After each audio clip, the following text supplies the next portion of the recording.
जी इस time Adiala jail के पास मौजूद हैं। आज लीमा खान, उस्मा खान, नूरीन हनम नियाजी को यहाँ रोके बगैर आगे अडयाला की जानब जाने दिया गया है। और आप देख सकते हैं यहाँ पाकिस्तान तहरीके इंसाफ के कारकुनान पहुंचे हैं। एक कसीर तादाद में पाकिस्तान तहरीके इंसाफ के कारकुनान है। ये मंजर है जिस टाइम अडयाला जेल के पास का, ये सूरत हाल आप देख सकते हैं। पाकिस्तान तहरीके इंसाफ के कारकुनान यहाँ पहुंचे हुए हैं। डॉक्टर शफकत साहब सलाम अलैकुम। वालेकुम सलाम। आज नहीं रोका गया, आज आगे जाने दिया गया, क्या समझते हैं? ये एक पॉजिटिव मैसेज है? क्योंकि हमेशा हलीमा खान को, उनकी बहनों को रोका जाता था, इवन के बाकायदा तौर पे यहाँ धक्के देखने को मिले कि धक्के दिए गए, क्या कहेंगे आप? मेरे ख्याल से रियासती इदारों को भी पता चल चुका है कि देखे जब भी पाकिस्तान किसी ऐसे मरहले पे आ जाता है कि मुल्कों के साथ उनकी लड़ाई हो, जिस तरह भारत हमारा दुश्मन है, उनके साथ लड़ाई हो रही थी, तो यही सोशल मीडिया जिनको डिजिटल दहशतगर्द करार दिया गया था, इन्हीं लोगों ने इसी फौज को, इसी एस्टेब्लिशमेंट को, इसी अदलिया को डिफेंड किया है। और इसी वजह से मुझे लग रहा है कि नई खुशखबरी आने वाली है।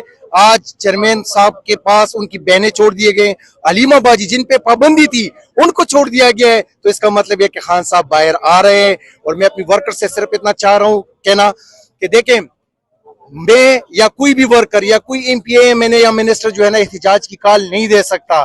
कॉल देगा तो जुनैद अकबर साहब हमारे खैबर पुख्तनख्वा से, चूंकि वो वहां का सूबाई सदर है, अली अमीन गंडापुर साहब वो चीफ मिनिस्टर है, बैरिस्टर गौहर जो पार्टी के चेयरमैन है, सलमान अकरम राजा जो कि जनरल सेक्रेटरी है, ये चार बंदे। खान साहब ने कहा था कि जब आपकी रसाई मुझ तक ना हो, मेरा फैसला बाहर ना आ रहा हो, तो आपने इन चार बंदों से पूछना है। हम इन चार बंदों से कहना चाह रहे हैं कि आप एहतिजाज की कॉल दे ताकि वर्कर्स निकल आए। नहीं, अच्छा ये बताएं, क्योंकि हमेशा हमने देखा 7 मरतबा अलीमा खान को और बाकी बहनों को रोका गया, और ये वो जगह होती थी जहां पुलिस की एक बारी नफरी होती थी। लेकिन आज ये जो जंग के बाद जो एक क्योंकि तहरीक इंसाफ ने ये देखा गया, तहरीक इंसाफ के जो सोशल मीडिया एक्टिविस्ट हैं वो अपनी आर्म फोर्सेस के साथ खड़े हुए इन हालात में, तो क्या समझते हैं ये इस वजह से आज जाने दिया गया है, या कोई पॉजिटिव या कोई खुशखबरी आ रही है, जैसे आपने कहा कि हाँ आ रहा है? बिल्कुल, मैं यही कह रहा हूं कि देखिए उन्होंने देखा कि पाकिस्तान की यही डिजिटल दहशतगर्द जिनको करार दिया गया था, बल्कि आपके इस चैनल को भी डिजिटल दहशतगर्द करार दिया गया था। आपने कितनी वीडियोस आर्म फोर्सेस के हवाले से, शाहीनों के हवाले से, हमारी फौज के हवाले से आपने लगाई, और अल्लाह की फजल से करोड़ों लोगों ने उसको देखा कि ये जो डिजिटल दहशतगर्द थे, हमारा सोशल मीडिया, पीटीआई का सोशल मीडिया, उन्होंने इस फौज को ऑन किया, उनके उन कारनामों को दुनिया के सामने लेकर आए कि जो छोटी छोटी चीजें थी, बड़ी बड़ी चीजें थी, उनको अपनी स्क्रीनों पे दिखाया है। मेरे ख्याल से जो बर्फ है वो पिघल रही है, और खान साहब इंशाल्लाह बाहर। जितनी शदीद गर्मी है उतनी बर्फ पिघल रही है। सोहेल सुल्तान साहब, बड़ी खबर है कि आज अलीमा खान को बगैर रोके, बगैर किसी रुकावट के अडयाला भेज दिया गया है। अडयाला वो अपने भाई से बिलाहिर मुलाकात करने चली गई है। मैसेज क्या है? ये क्या एक पॉजिटिव खबरें आ रही हैं? देखिए, मैसेज ये है कि ये एक आज उम्मीद की एक किरण है। ये पहली दफा नहीं हुआ है कि उनको इतनी आसानी से छोड़ा गया है। इसके पीछे एक बहुत बड़ी कहानी है जो आप खुद इसकी गवाह है कि हमने बड़ी मुजाहिमत की, हमारे सारे वर्कर्स ने बहुत मुजाहिमत की, हमारे सारे एमपीएस एमएनएस मिनिस्टर ने बड़ी मुजाहिमत की यहाँ पे। तो आखिरकार मेरे ख्याल में ये मजबूर हो गए कि आखिरकार खान साहब की बहन की मुलाकात खान साहब से हो जाए, और उम्मीद करती है इंशाल्लाह हो जाएगी। मगर एक बात ये आपको बताता चलो कि पाकिस्तान इस वक्त एक बहुत ही नाजुक दौर से गुजर रहा है। ये मैं आपको बताता हूँ, बहुत ही नाजुक दौर।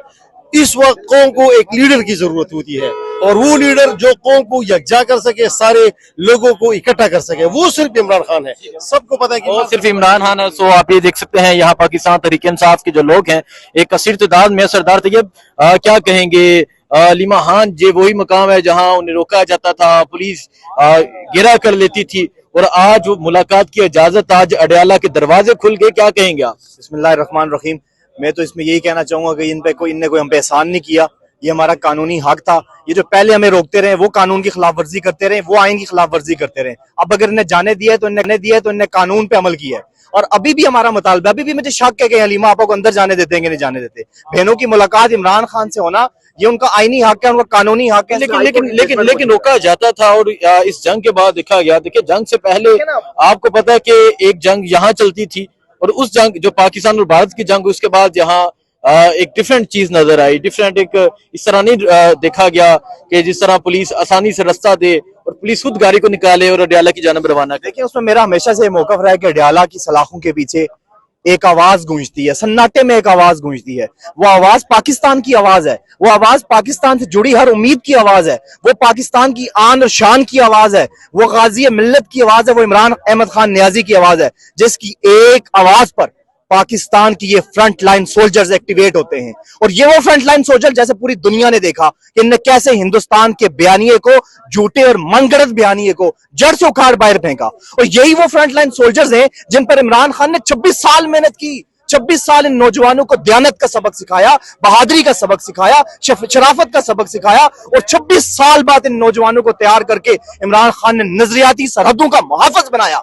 और आज आपने देखा इन नौजवानों ने नजरियाती सरहदों की कैसे हिफाजत की कि दुनिया के सामने हिंदुस्तान की आबादी, हिंदुस्तान की टेक्नोलॉजी और हिंदुस्तान के पूरे सोशल मीडिया और इलेक्ट्रॉनिक मीडिया के होते हुए हिंदुस्तान के बयानिए को उतार बाहर फेंका। ये इमरान खान की एजुकेशन है, ये इमरान खान का शऊर है जो उसने इस नौजवान नस्ल को दिया। अच्छा, कल मोदी ने तकरीर की, आतंक की बातें की गई, यानी दहशतगर्दी की बातें की गई।